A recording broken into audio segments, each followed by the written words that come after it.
Mother announced that my sister and her family would be living with us for free, and she told me you're an adult now, so pay $1,000 per month in rent. But I held back my laughter and said then pay $1,500 in rent, because that apartment building is.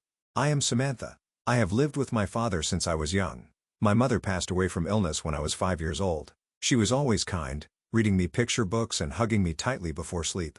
However, that warmth was suddenly taken from me. After my mother's absence, our home felt too cold and quiet. For the first few years, my father was submerged in grief. Yet, he tried to recover by immersing himself in his work. After some time, he started dating occasionally, but never introduced any women to me, likely out of consideration for my feelings. Despite this, we lived peacefully together. On weekends, we watched movies or had picnics in the park. Even though he was busy, my father always made sure to bake a cake for my birthday and attended my school events whenever possible. However, around the time I turned 14 years old, my father was promoted and his job became even busier. He started traveling more, only being home about 5 days a month. I spent a lot of time alone, but I kept telling myself that Dad is working hard. Even though I felt lonely, I believed our relationship was still one of mutual support, but I was mistaken. One day he suddenly announced we're going to have a new family. Samantha, this is Elizabeth. She's going to be my wife. The woman he introduced wore sophisticated clothes and had a refined smile. Her blonde hair was neatly styled to her shoulders, and she extended her hand gracefully. Nice to meet you, Samantha. I'm happy to become your new mother. At that moment, a chill ran down my spine. Her smile was too perfect, almost artificial. Furthermore, Elizabeth had 2 children, 18-year-old Anthony and 16-year-old Christina. Though they were close to my age, they seemed like complete strangers to me. Let's get along as a family, Elizabeth said, but a sense of unease spread within me. As soon as Elizabeth and her children moved in, the atmosphere changed. Initially, Elizabeth acted kindly, smiling and saying, "Let's get along, Samantha." However, when my father left for his first business trip, her attitude shifted. "Samantha, you're part of the family, so you'll help around the house, right?" Feeling a sense of discomfort with those words, I nodded and said, "Yes." Helping out with chores was fine, but soon it was clear that helping meant doing everything. I made breakfast, washed dishes, cleaned, and did laundry. Elizabeth drank coffee in the living room elegantly, Christina was busy with her smartphone, and Anthony was immersed in his games. One day I asked, "Hey, Christina, aren't you going to help too?" At that, Christina laughed dismissively. "What? Why should I? You do it. I'm busy with a photo shoot for my social media." Anthony snorted, "That's a woman's job." Elizabeth just sipped her coffee looking pleased. When my father returned from his trip, Elizabeth began her performance. "Welcome back, Douglas. I've been taking care of everything at home.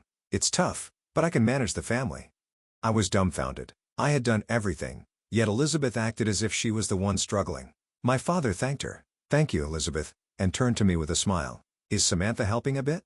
"Yes." I swallowed my words. Arguing seemed pointless without evidence, and my father might not believe me. Thus began my days of hell. Elizabeth's dominance escalated daily, but I couldn't ask for help from anyone. If I talked back, I was scolded for being impudent, and the punishments grew harsher.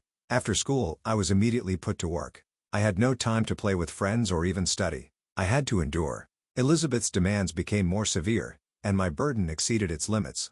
Something had to be done. I made a decision and reported to Child Protective Services. When an investigator came and questioned Elizabeth, she cried profusely. "That's not true. I love Samantha like my own daughter.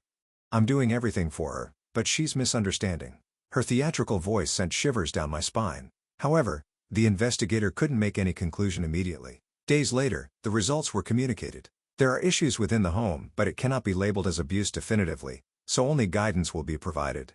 I was shocked. Despite all I had endured, nothing would change? Elizabeth sneered, "To do such a thing, what a terrible child," and since then, her treatment of me worsened. I became isolated in this house and lost any escape, but I swore to myself, one day, I will definitely turn this situation around. Until that day came, all I could do was endure. My 18th birthday should have been a special day, but reality was different. My father was away on a business trip. Of course, I had received a message from him in advance, apologizing for not being able to be home on my birthday. However, the words that followed chilled my heart. "Enjoy a wonderful dinner with Elizabeth and the others." Dinner? For a moment, I didn't understand what was being referred to. Then the meaning quickly became clear. Elizabeth had lied to my father claiming, "We are celebrating Samantha's birthday at a famous restaurant in grand style." Of course, there had been no such plans. Like any other day, I came home from school and started preparing dinner. Christina was in the bathroom, as usual, filming videos for her social media. She had many followers and claimed, "I'm going to be an influencer in the future." Anthony, despite having graduated from college, did not work and spent all his time gaming in his room. Elizabeth was drinking wine in the living room. Gathering my courage, I said, "Hey, it's my birthday today." Elizabeth replied with a cool expression. "Oh, that's right, but you're an adult now. So there's no need for special treatment, right?" Christina giggled and added, "Exactly, you're 18 years old now. Why not celebrate by yourself?" I felt anger but held it in and continued making dinner quietly. As we finished eating, the doorbell rang. A package had arrived. It was from my father. When I opened it, there was a beautifully wrapped box and a letter inside. To Samantha, happy 18th birthday. I am proud of how you always work hard with love, Dad. As I read the letter, tears nearly spilled from my eyes. However, Elizabeth's cold voice came from behind. "What's that? Let me see." She snatched the letter from my hands, glanced at it, and scoffed. "Ah, Douglas does love this kind of thing. Proud of how hard you work. What exactly is she working hard at?" "Elizabeth, give it back." When I reached out, Elizabeth deliberately threw the letter onto the sofa. "Well, you should be grateful, but things are going to change now." "What do you mean?" I watched her warily. Elizabeth took a sip of her wine and smirked. "You're 18 years old now, right? That means you're an adult. So what? As an adult, it's normal to pay your own rent, isn't it?" I couldn't believe my ears. "Pay my own rent?" "That's right. From now on, you'll be paying $1,000 a month." Christina and Anthony chuckled. "Well, it makes sense. You can't expect to live here for free forever, but it's only $1,000, so you should be grateful," Anthony added. I was beyond angry. What about Christina and Anthony? What about them? Do they pay rent too? Elizabeth shrugged dismissively. "Don't be silly, Samantha. They're family, so they don't need to." "Aren't I family too?" Elizabeth smirked. "You're not my real daughter." At that moment, something inside me snapped. I silently returned to my room and opened a drawer in my desk. Inside was an important property deed. It clearly stated that the house was in my name. My mother had left it for me. The owner of the house was neither Elizabeth, nor even my father, but me. The next morning, I consulted a lawyer. Then he calmly said, "The house is in your name. That means you have the right to charge for rent from anyone living here." "That's right. Conversely, Elizabeth and her children cannot live here without your permission. If they don't pay rent, they can be treated as squatters." "I see." I smiled slowly. That night, in the living room with Elizabeth and the others, I quietly said, "I don't think I should be the one paying rent." "You should be," I suggested. "What?" Elizabeth looked shocked. "This house is in my name. If you want to keep living here, you should be the ones paying rent," I explained. "Samantha, you're kidding, right?" Christina exclaimed in panic. Anthony tried to say something, but was at a loss for words. "If you don't pay, you'll need to leave," I stated firmly. "You're joking?" Elizabeth screamed, but I was done holding back. "Elizabeth, you said it yourself, didn't you? It's normal for adults to pay rent," I reminded her. Elizabeth's face turned red with anger as she yelled. "Douglas would never allow this."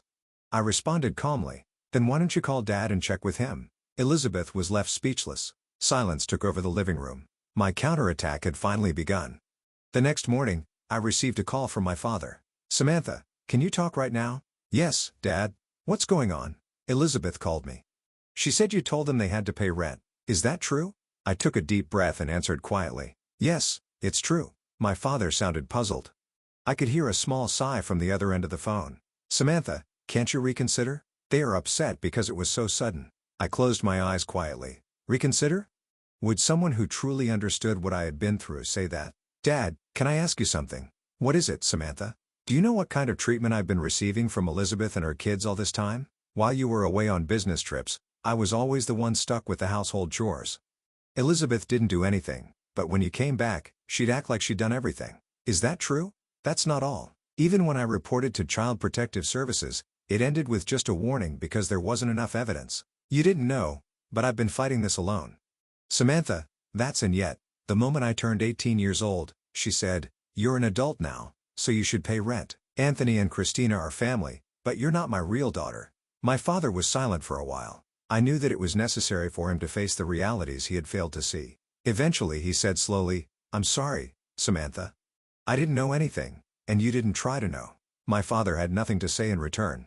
"I can't forgive Elizabeth and her kids, so they need to leave," I stated firmly. "Understood, Samantha." His voice was a bit shaky. When the call ended, I stared at the ceiling, holding my phone tightly. But it wasn't over yet. I wouldn't let my guard down until Elizabeth and her kids were out of this house. That night, I faced Elizabeth and her children in the living room. "Everybody, I've made a decision." Elizabeth crossed her arms and glared at me coldly. Christina sat with a sullen look, crossing her legs, while Anthony was busy with his smartphone as usual. "The house is in my name. If you want to stay, pay rent. But if you don't pay, you'll need to leave." Elizabeth scoffed. "Samantha, you're joking, right? You're still a child and you say that. I'm an adult, right? Didn't you say that yourself?" Elizabeth's expression stiffened. "I've decided. You have 30 days to leave." Christina stood up abruptly, kicking the chair. "What?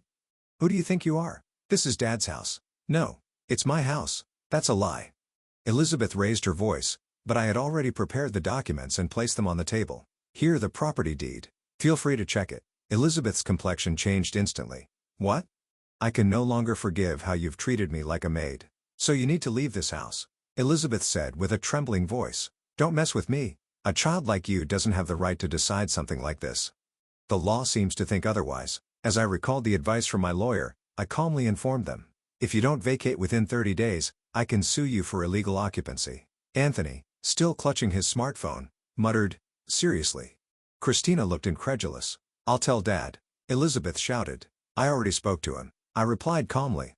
"What did he say?" "He said he understood," I said. Elizabeth's face turned pale. "No, this can't be." Christina stood up yelling. "This is ridiculous, kicked out by a kid like this." "It's not ridiculous. I've made this decision," I stated. I stood up, gathered the documents, and added just one more thing. "Pack your things within 30 days. I then left the living room. Behind me, I could hear Elizabeth's shouts and Christina's cries, but it didn't matter anymore. This is my house. Days passed since I notified Elizabeth and her children about the eviction.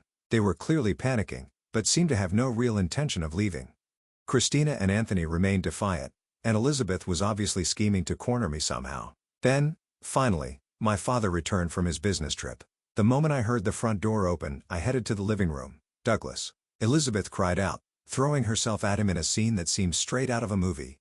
"Honey, you have to understand. Samantha suddenly started saying crazy things, trying to kick us out. Where are we supposed to go? She's confused. Please, say something to her."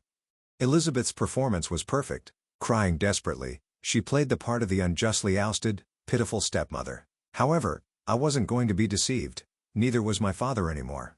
He gently peeled Elizabeth off him and said with a cold look, "Elizabeth, stop the act." "What, honey?" Elizabeth froze. "I contacted Child Protective Services," he continued. At those words, Elizabeth froze. "The CPS?" she repeated in a trembling voice. "I had them verify what kind of treatment you were giving Samantha while I was away.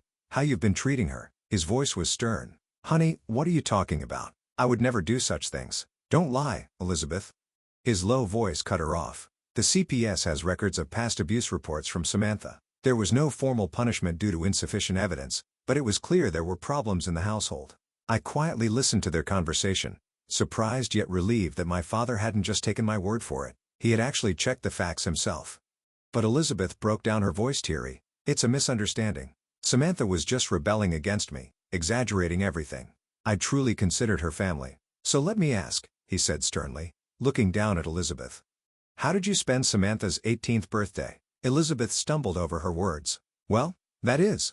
You told me it would be celebrated grandly at a restaurant, but in reality, Samantha was making dinner." Elizabeth just opened and closed her mouth, unable to respond. I was too caught up in my work to see what was happening. "But now I understand. What you've done is abuse." Elizabeth collapsed in tears. "Please, Douglas, we're family, aren't we? Believe me. You said you loved me." He sighed and said emotionlessly, "The person I loved wasn't lying to me." Elizabeth's face was drained of all colors. "That's enough. We're getting a divorce." Christina and Anthony watched as their mother broke down. "Why would you say that, Dad?" Christina screamed. "You're abandoning Mom? That's cruel. It's time for you two to face reality." He spoke quietly. "You have always looked down on Samantha and pushed all the household chores onto her. It was wrong of me to have allowed this to go on, but I've reached my limit." Anthony stood up abruptly, kicking his chair. "Don't mess with us. Where are we supposed to live now?" I responded calmly. "You'll have to figure that out on your own." Christina and Anthony glared at me, but their words no longer bothered me. Elizabeth was still trying to cling to Dad. "Please, please, this is wrong. Don't abandon me." "The one who kept deceiving me was you," he replied. With those words, he slowly left the room. Elizabeth collapsed in shock. I looked down at them and stated plainly, "Pack your things quickly and leave." Christina, her face turning red with anger, shouted, "Even if Dad abandons us, this is the only place we have. Are you going to pay the rent?" I asked calmly. Christina was left speechless. "If you don't pay, it will be considered illegal occupancy." At this, Elizabeth fell completely silent. There was no longer any arrogance or grace in her eyes, only the look of a defeated dog filled with despair. This was the end. I muttered that to myself as I quietly left the living room. A few days later, Dad officially filed for divorce. He proceeded quickly with the proceedings through a lawyer against Elizabeth. She was left completely clueless as she watched the family she had built up crumble before her eyes, but more damning facts came to light. It was discovered that Elizabeth had been using Dad's credit card without his permission in the past. This was considered financial exploitation and even credit card fraud, and Dad's lawyer was preparing for litigation. Receiving this news, Elizabeth was at a loss for words and ultimately lost everything. The false world she had been upholding crumbled completely, and she left the house with a stunned expression.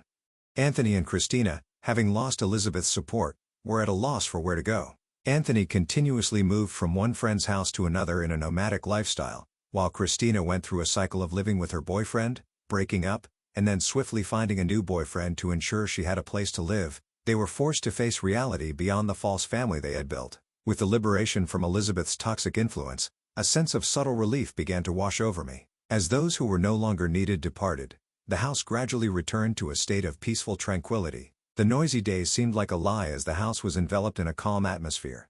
It became excruciatingly clear to me just how disruptive Elizabeth, Anthony, and Christina had been to the harmony of my world. At the same time, my father expressed his remorse repeatedly. Initially overwhelmed by an indescribable surge of anger, as time progressed, I found myself able to methodically work through my tangled emotions. "Samantha, I am truly sorry for everything. I was completely oblivious to the struggles you were enduring." He earnestly apologized. Regret and frustration were evident in his words. At that moment, I was uncertain about how to react. Deep down, I still harbored feelings of resentment that I found hard to forgive. However, considering he had been manipulated by Elizabeth too, I couldn't bring myself to blame him completely in my heart. I began to think that perhaps my father was just another victim too. Accepting this was not easy, but I decided to gradually try to reconcile. Initially, I was cold towards him, but gradually his sincere demeanor moved me. I may never completely forget, but at least I chose to mend our relationship without being bound by the past to move forward.